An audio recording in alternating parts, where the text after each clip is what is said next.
a historical fallacy. Fix my little glasses and shit. So I got it on the screen. And I can see my comments over here. And if I remember that, I think we'll be all right.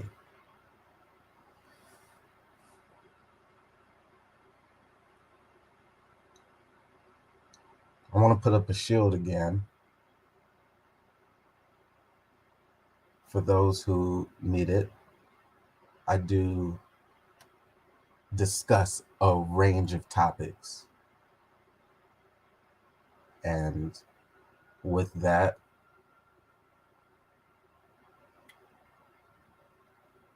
the plantation patriarchy comes up, which to me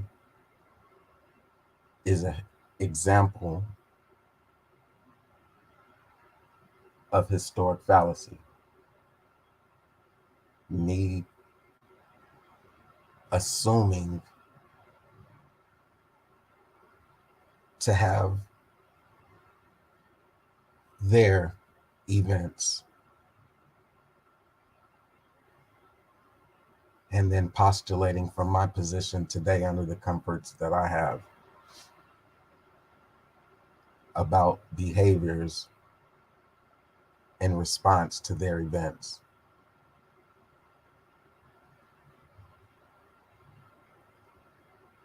The way this tends to come out is with conversations about traditional or being in a traditional relationship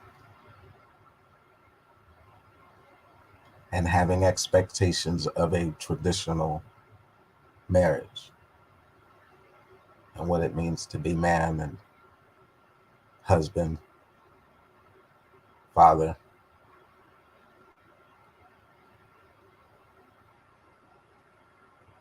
Historic fallacy, in another way, is the critique of this generation as being a connected and continuous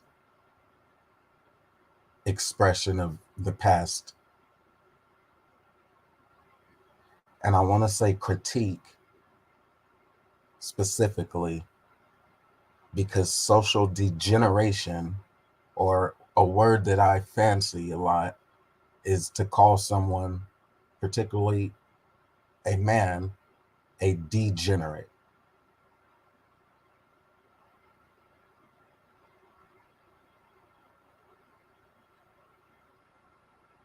It's hard not to use the being because it's like very articulate there. Cultural degeneration is a concept that has been around for centuries, a century being 100 years. It refers to the idea that a society or culture can decline over time due to various factors such as moral decay, loss of values, and social disintegration. I mean, I thought it was pretty straightforward. That one's being. And some say don't use Wikipedia, but their first sentence, if you don't want to click into the see more, gets a bit more practical. When it refers to social degeneration, and again, I'm talking about historical fallacy or the problems with historical fallacy.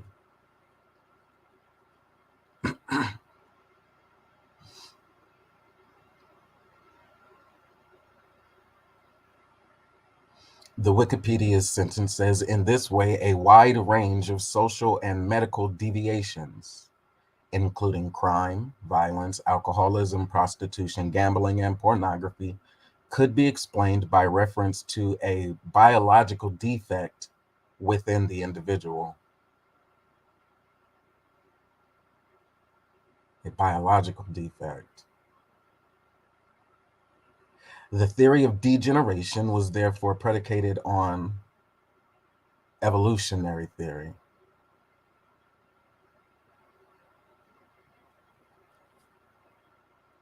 And then again, you can do the see more. So those are the two definitions that pop up on the screen first for cultural degeneration.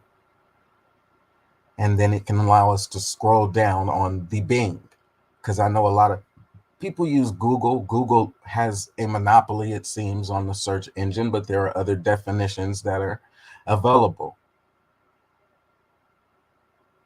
Good morning, good morning, and good morning. The theories of degeneration in the 18th century, which would be the 1700s, that's about the time of the establishing of the Americas. So I would see why Bing would just include the theories of degeneration in the 18th century. It says in the second half of the 18th century, so about 1750, degeneration theory gained prominence as an explanation of the nature and origin of human difference. The nature and the origin of human difference. Goes on to list some people who had philosophies. Scrolling down, it says there's a history. The concept of degeneration arose during the European Enlightenment. Oh, okay. So 1700s again, 1750s, and they're saying it arose around the Enlightenment and the Industrial Revolution, a period of profound social change. It allows you to keep going again. The dark side of progress. The idea of progress was at once a social, political, and scientific theory. The theory of evolution, as described in Darwin's The Origin, of Species, provided for many social theorists. So they're putting it to Darwin. But again, let me try that sentence over. The theory of evolution, as described in Darwin's The Origin of Species, provided for many social theorists the necessary scientific foundation for the idea of social and political progress. So it gives those in Bing before it goes down to some of the more advertised, who has an essay, gives some images,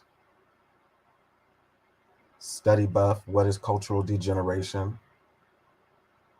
They've moved it from, oh, excuse me. So I think there's an intellectual framework when we look at who said what and when.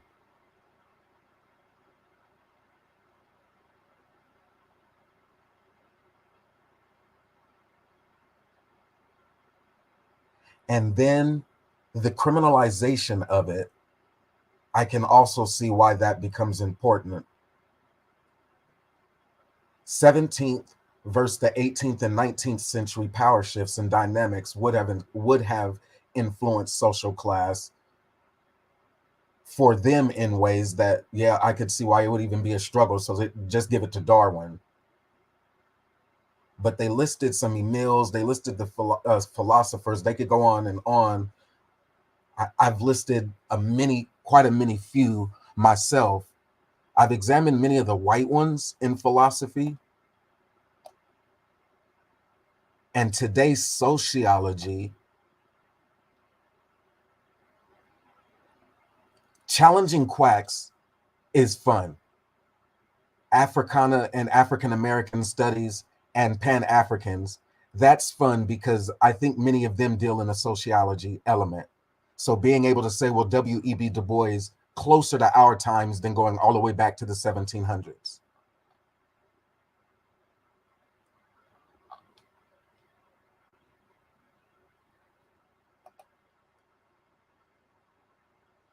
Social degeneracy, or being a social degenerate,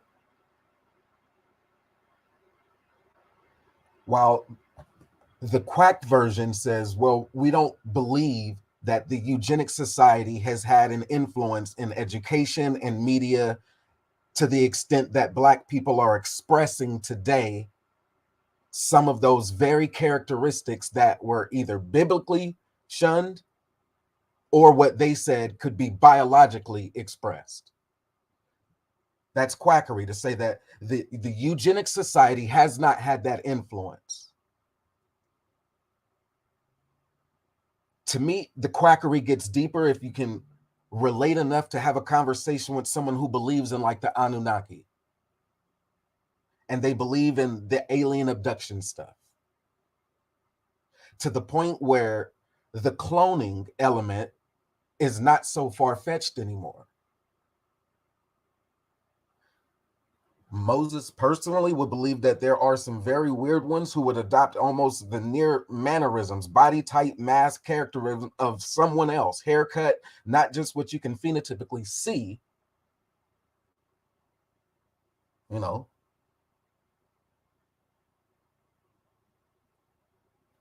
But the actual DNA replication process of clones, some would go that far. Some would.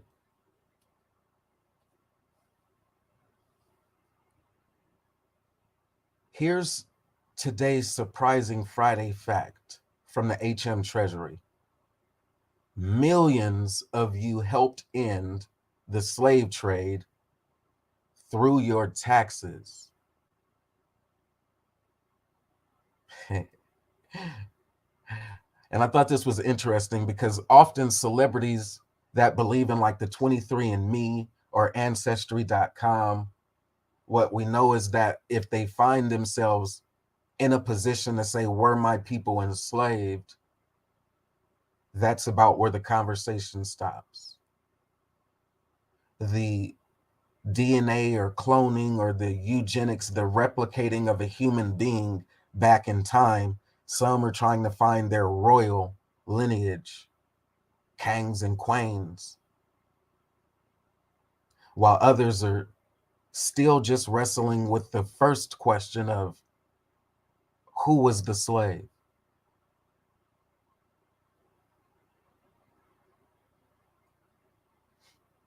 They just put it on everyone though here. Millions of you helped end the slave trade through your taxes. I guess that's something everyone can feel good about.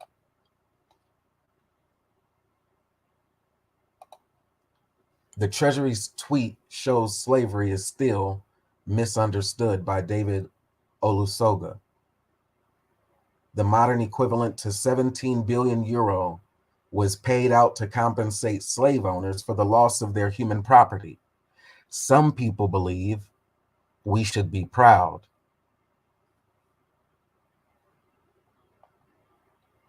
And David illustrates this with a picture, a contemporary rendition of British colonists served by African slaves at a ball in Spanish Town, Jamaica.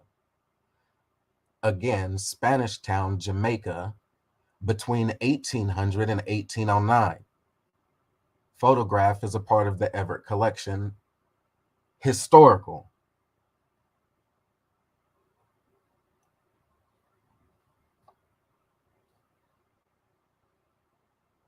Oh, I'm glad I can see the screen on here, El Boogie Salute, because my screen did not change when I changed screen. And so for me to keep going, I actually have to come all the way back into this and then tell it to change the screen with me. That's dope for security measures. I appreciate that. But as a content flow, it's been on the welcome to the new Bing screen and not on the screen that I want you all to see.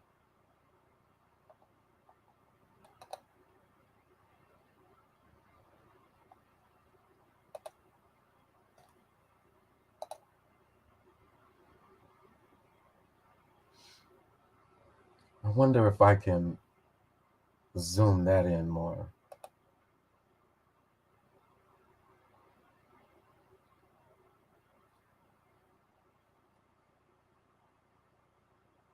The list of petitioners by state as of April 29th, 2011. Alabama, there were 14, it seems. Principal Creek Indian Nation east of the Mississippi. Letter of intent to petition went all the way back to 1971 when they filed their letter of intent to petition. Declined acknowledge effective 6/10/1985. Postal Service returned certified letter 1997. The Powhatan Band of Creek Indians, aka Creek Nation east of the Mississippi. Letter of intent 5/15/1975. Acknowledgement effective 1984. Cherokee Tribe of Northeastern Alabama, formerly Cherokees of Jackson County, Alabama. The letter of intent to petition was 9/23/1981. Moa Band of Choctaw Indians. Letter of intent to petition was 1983. Declined acknowledgement effective 1999.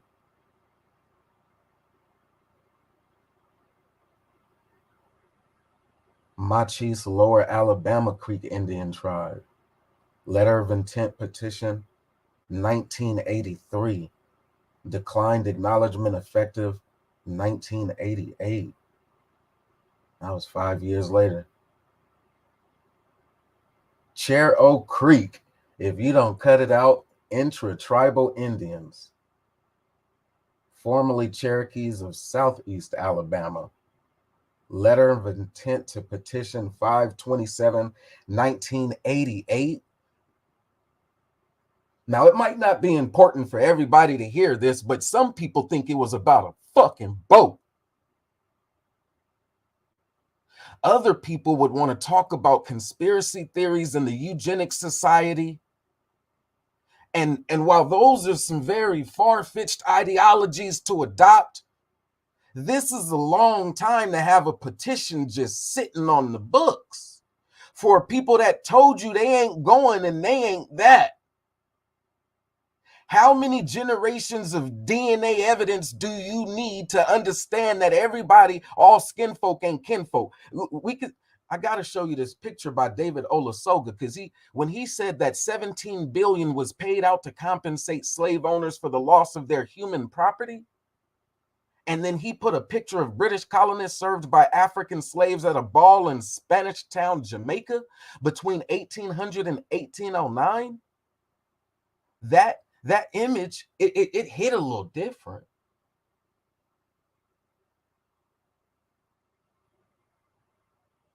It hit a little different, like seeing that young man swim across that little waterway to get to a fist fight. I didn't even know they was wrestling. But look at Alabama.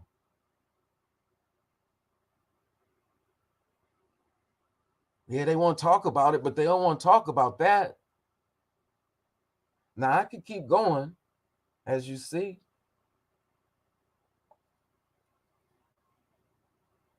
I don't really think it's for me to have to acknowledge something of this brevity, but there's a whole lot of people that could talk that blackety quack talk. Where are the receipts when you need them, though?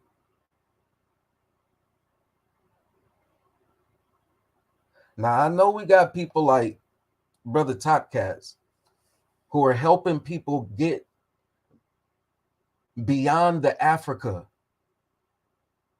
Because what was it, like 1870 when they finally started including Black people's names on the census? 1865 was like the first generation. If you was a newborn, you was still born in that transitionary period. Whose property were you? And today we could keep having a conversation as fathers and as husbands, as men, while the state gets to determine even what happens to our wives' wombs and our daughters. I don't think it's as funny as we've been putting off, but for some, they don't need a one-on-one therapy session to help with none of their issues. They just take it on the chin. I want to show you this image, but it was a Everett collection. And I can show you an Everett collection that connects to the 17 billion euro that was paid out to compensate the slave owners there, and talk about Jamaica, or we could talk about today. Historical fallacy.